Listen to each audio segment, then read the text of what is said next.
Hello, beautiful ladies of the collective. Happy New Year. This is our first intensive of the new year, and I'm so excited that you're here. Today, we're going to talk about something amazing. We're going to talk about why sex to me is a vital sign. Okay. Listen, sexual health reflects nervous system health, hormonal health, tissue health, relationship health, and most importantly, how safe your body feels in this world. So I think that sex is a vital sign. Sexual health is a vital sign. So in midlife, when desire changes, it's not random. Okay. It's data. And remember, what are we doing in midlife the most? We're trying to listen. We're trying to listen to our body. What is it telling us? Right. And it's only chaotic if we're not listening to what it's telling us. Right. If we're passing it by, it feels very chaotic. Once we understand what the body's responding to, we can get rid of the shame. We can create a strategy to help with a new way. Okay. Libido changes in perimenopause. And this is what we're going to talk about why libido changes in perimenopause and why estrogen alone isn't sometimes enough. You know this well by now because you're in this collective. So you've taken the Perimenopause 101 course. Perimenopause is not a clean hormone decline, it's vitality, right? It's craziness.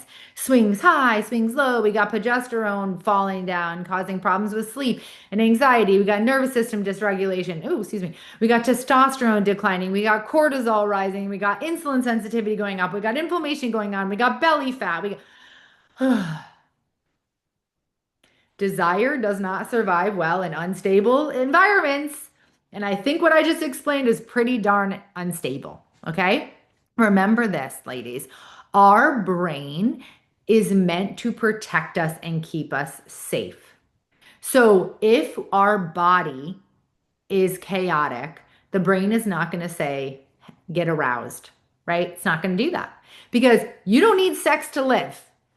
At least your brain doesn't think you do. Okay. So you are not going to have spontaneous arousal when you're in chaos. And actually, that's true whether you're 20 or whether you're 55. It's just you have different problems at 20 than 50, than 45 and 50. So women will notice feeling fine one week, disconnected the next, emotional irritation and flattening, lower tolerance, right, of things. When estrogen is, remember, hormone therapy is a tool in our toolbox, right? But libido is a mood.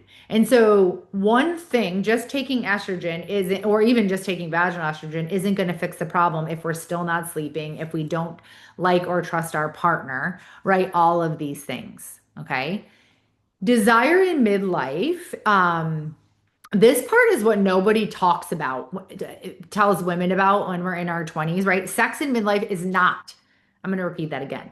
Sex in midlife is not supposed to look like sex at 20. It's not. It's not meant to be. And desire doesn't feel broken because it disappeared. It's confusing, right? But really, you're just going on this outdated, playbook, right? And when we're 20, desire is driven by, it's hormone driven. We got testosterone up the wazooski. It's spontaneous, it's novelty fueled, it's fast, it's less contextual, right? Our nervous system has less capacity. Your body recovers quicker. Midlife is different. Your body is wiser. Your nervous system is more selective. Your energy is more precious, and desire adapts accordingly, right? Most women spend the midlife trying to resurrect that spontaneous desire. No, stop, stop, stop. It's insanity. Instead, we should be learning how desire works for us now. Okay. This is why don't I want sex like I used to? What's wrong with me? I've lost all my desire. No, midlife desire isn't spontaneous, actually, for the most part. Some women get more spontaneous in midlife, and that's okay. Remember, everyone is different, but the majority of people don't. It's not spontaneous, it's responsive, it's contextual, and it's embodied. That's not a downgrade, guys, ladies. It's evolution, right? What desire needs now? Now, desires in midlife is not driven by hormones alone. There is other conditions, okay? It requires time to arrive in your new body. It requires nervous system safety. Again, if you're in constant fight or flight, if your brain is having hot flashes, you're not going to get have spontaneous sexual arousal, right? And it requires lack of pressure, choice without consequence. Sex cannot start at penetration. It doesn't work like that for us anymore, right? It's transitioning. If our body doesn't get that transition, desire doesn't show up. Okay. Why spontaneity often shuts desire down, right? Spontaneous means excess energy, minimal emotional load, a relaxed nervous system. Well, that's not what's going on in our bodies right now, right? When someone says, "Why can't it just happen naturally?" Your nervous system hears, "Be ready without preparation." And when we're looking at midlife, let's talk about a couple of things. So, what's happening in the vagina anyway? A lot of times we're getting painful sex. We're getting vaginal dryness. We're getting loss of orgasms, right? Loss of the vascular system. Vascularity is the number one predictor of arousal. I don't know if you think about this or if you ever had it, but when you have good blood flow to the vagina and the vaginal tissues, just like what is required to get an erection?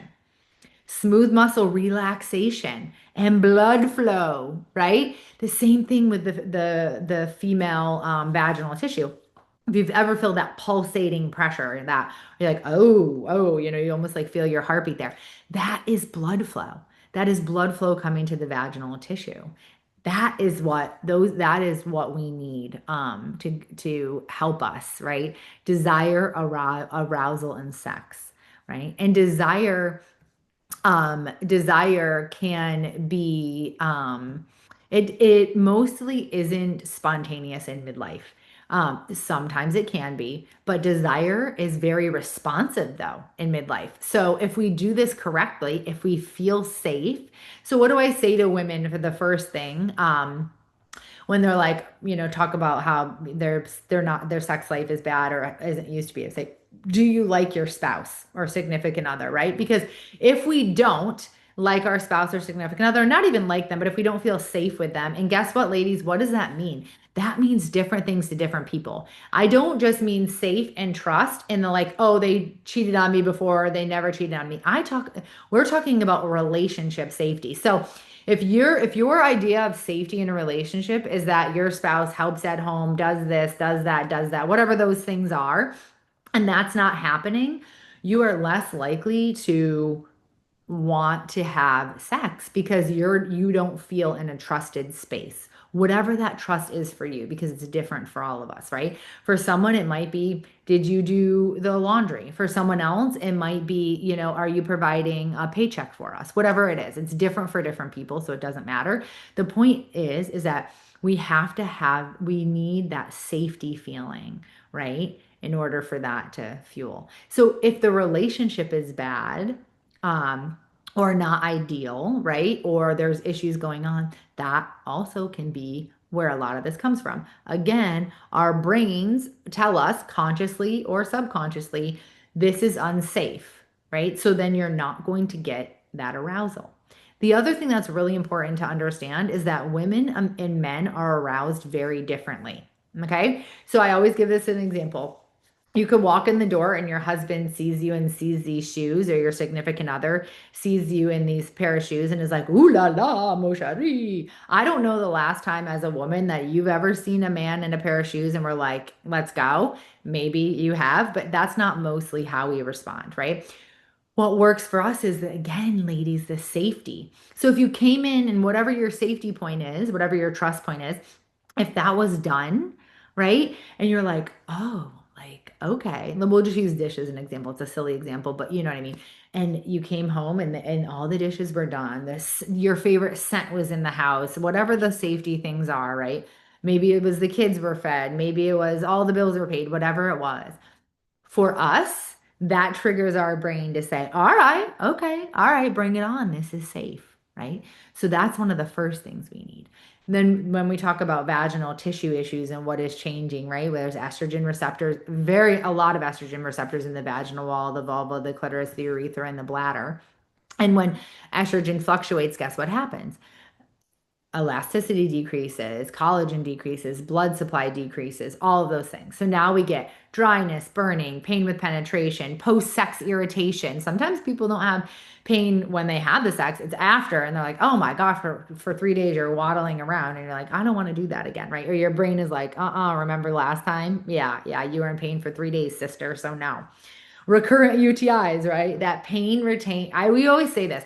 Pain retains in the brain, right? So whether you think about it or not consciously, your brain is like, girl, remember what happened last time, right? And then so when sex is associated with discomfort, your brain starts shutting down those arousal areas of the brain. Okay, it's like protective conditioning, honestly. Blood flow, nitric oxide, and sensation. So, arousal is fundamentally vascular. It literally is fundamentally vascular. Nitric oxide allows smooth muscle relaxation and increased blood flow to the genital tissue. So, think about that, like we already said. Smooth muscle relaxation and blood flow is how a male gets an erection. This is also how our genitalia tissue is aroused. We get blood flow there. Again, that pump and pump pump. So what happens again when blood flow is reduced because estrogen is going down, it's chaotic, stress is going on, all this, that swelling response is blunted, lubrication can be decreased, sensation dulls, and orgasm intensity can go away. Women will say, I can't have an orgasm. Or I used to be able to in 10 minutes if I did it this way and that, whatever. And now it's like that's gone, or it's taking me 40 minutes. Okay. Let me tell you something. And this is normal. Okay. Normal. Only 10% of women can have an orgasm on penetration alone. 90% of women can get an orgasm with clitoral stimulation. That is normal at whatever stage of life that you're in. So now add on all these hormonal changes on top of it and it's really sometimes can be really hard. My body, like I'll hear women say, like, my body, I'm emotionally there, but my body doesn't respond the same. Okay. My body doesn't respond the same. Well, that is because of this estrogen piece. But estrogen isn't the only player in this game, right? So, like we said, okay, one of the things we have to deal with is this local, the tissue and the vascularity. Okay, great. So vaginal estrogen can help us significantly there, right? Even systemic hormones can help us officially, systemic estrogen decreasing the dryness, no UTIs. We're giving that tissue back the elasticity. We're giving it back its vascularity, right? Because vaginal estrogen does all of those things, right? It does all of those things. So that's one piece. But if we took care of that and we didn't take care of, and we're still sleeping crappy, and we're still have, we are not sleeping, we are still having night sweats. We're still having hot flashes. We still have a lot of stress and cortisol going over. Well, then vaginal estrogen is just a drop in the bucket, right? That's not going to do everything, right? So that's where when we look at total hormone therapy, it's helpful, right? Because progesterone is going to calm our nervous system, help us sleep, reduce cortisol, all the things. Testosterone too, right? Remember, testosterone influences motivation, interest, sexual thoughts. Interestingly enough, though, testosterone also does not override exhaustion, resentment, non-safety, right? You can't just take testosterone if you don't feel safe in your relationship and think that you're going to get this arousal back. Just like you can't just do vaginal estrogen and think all the rest of the stuff is going to go be better. No, it's all of the things. We have to place the sexual system is exquisitely sensitive, and it's really sensitive to threat, okay, whatever that may be. And we know that like our inflammation and all of those things, affect that. So why do we say this? Number one, we say this because you have to understand what's going on in your body. But number two, we have to understand that spontaneous desire is not the way that's going to happen for us most of the time in midlife. Yes, we may get some of that back as we fix a lot of these things or optimize them, right? We might go, okay, I actually do feel like having sex on a Monday morning, right? That's okay. But it's also okay if that doesn't happen. And we don't need to sit around and wait for that to happen, right? No, no, no, right? What we need to do is we need to start putting things in place to help us. So one of the other things though that is a problem that we don't necessarily identify, we kind of poo-poo it off, is if women are on SSRIs. If we are on an SSRI, that too, on top of all the other things we just talked about, can blunt our arousal, reduce desire, delay orgasm. Thanks a lot, right? Um, and actually, that can happen to women at any age. So a lot of times, we have a lot of teenagers that are being put on SSRIs, and then their libido is totally gone. Are we doing that? Are we helping them? I don't know. That's up to them and their provider. But this can be a big issue, right? This can be an issue. So it's something we need to address, especially if we're putting all of these midlife women on SSRIs because they are the number one prescribed, cohort of people on SSRIs. We have to keep these things in mind, that we already have issues there, right? And here we go. Now we add on another one, which is pelvic floor issues, which you're going to go all into pelvic floor this month. I have Dr. Brittany Wick, excuse me, coming to talk to us about pelvic floor and what we can do. So we're not going to get into it here, but stay tuned. You better watch that this month. That's awesome coming. She's going to tell us everything. But I'm going to give you a spoiler alert. Kegels aren't for everyone, ladies, and Kegels are not going to fix everything, okay? But pelvic floor issues do play a role in our sexual dysfunction and what's going on with us, okay? What's going on with us? All right, so great, Dr. Sarah. We have all these issues. Now, what do we do? Okay, so let's just take a deep breath. Activate that parasympathetic nervous system. You know how much I love that. And let's talk about resetting. Okay, so what are some things we can do? One of the first things I want to say, I actually think is probably the most important, is reframing our brain. And that is actually one of the hardest things to do. It's easy to do vaginal estrogen, right? And essentially, it's kind of easy to take HRT. But to change our brain and the cultural expectations that have been put on us and the things that we think about, right? What if everyone said, "Oh, you're a 50-year-old woman, you're dried up, blah, blah, blah, blah, blah," right? And sometimes doctors are actually saying this to women. Okay, so like this drives me insane, as you know. But like 51-year-old women come to my office and tell me that their OBGYNs told them, well, this is just your life now. You're going to have to get used to life without sex. No, no, no. So we're fighting against a system. I get it. Okay. All of that aside, we've got to work on changing our brain. This is why we're talking about this, because I want you to go out and tell all of your friends, okay, that that is not normal, that we are not dried up, used up, dusty, crusty, musty women, right? Because we're in perimenopause and menopause. Please tell everyone. Okay. Matter of fact, just tell them to come to the collective so they can hear it themselves from me. So the one of the first things we got to do is we got to reframe our mind. Okay, that 20-year-old, get it out. That's in the past. She's in the past. I may not have as much spontaneous arousal, in midlife, but I definitely can have demand arousal. Okay. So, okay, great. So now we're switching our mind frame to think, okay, we can have demand arousal. One of the biggest things that we can do for demand arousal is actually plan sex. I know everyone thinks that this is actually what the sex therapists tell people. Everyone thinks like, oh, that's so boring. I don't want to do that. Trust me, it's not boring. You can make it not boring. And it's actually quite amazing because we have a great ability to have that arousal, right? We have that arousal. We may not be spontaneous, but we have it. Okay. So as we're changing our mind and we're working on that, because that's difficult, we're working on that.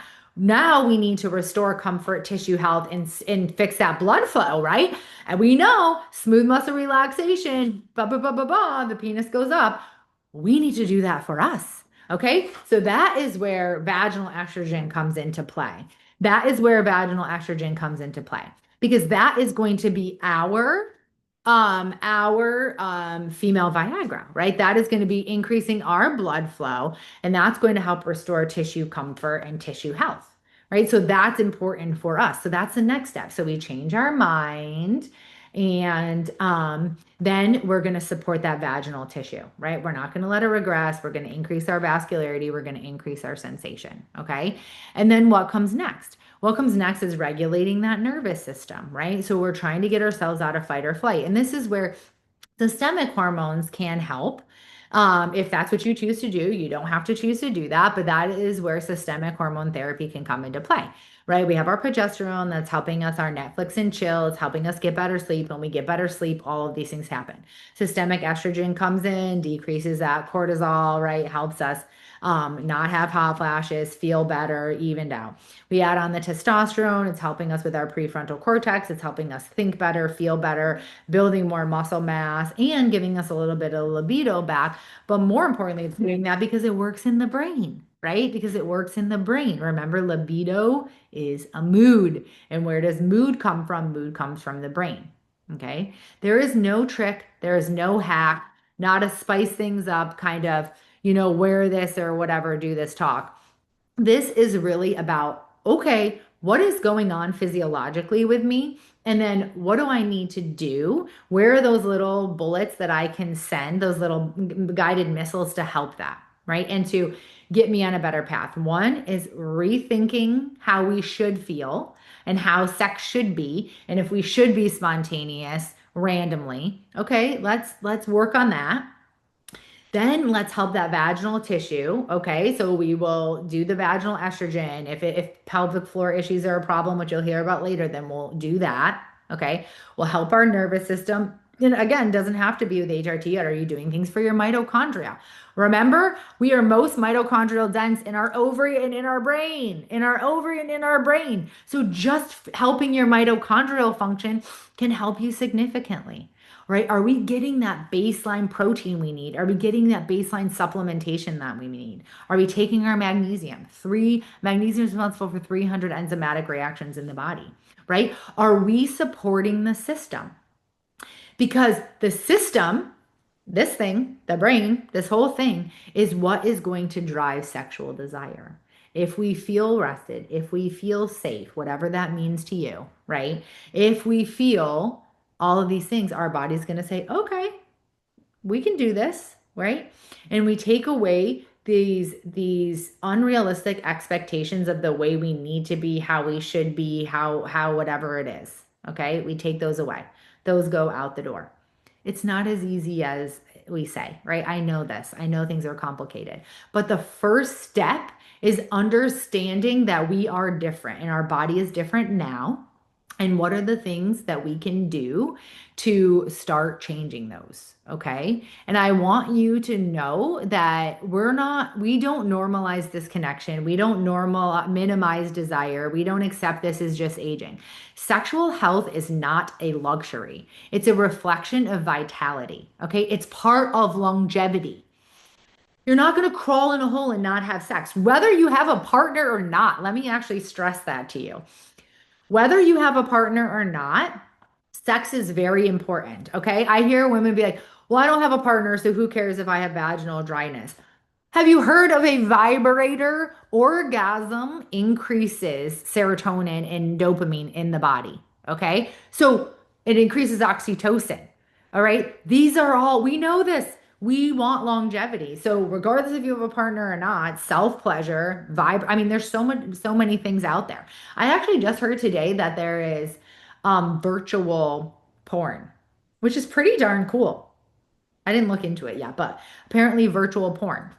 And so that's pretty cool. And we're going to talk about different things when we do the longevity lab this month and stuff like that. We are going to talk about that.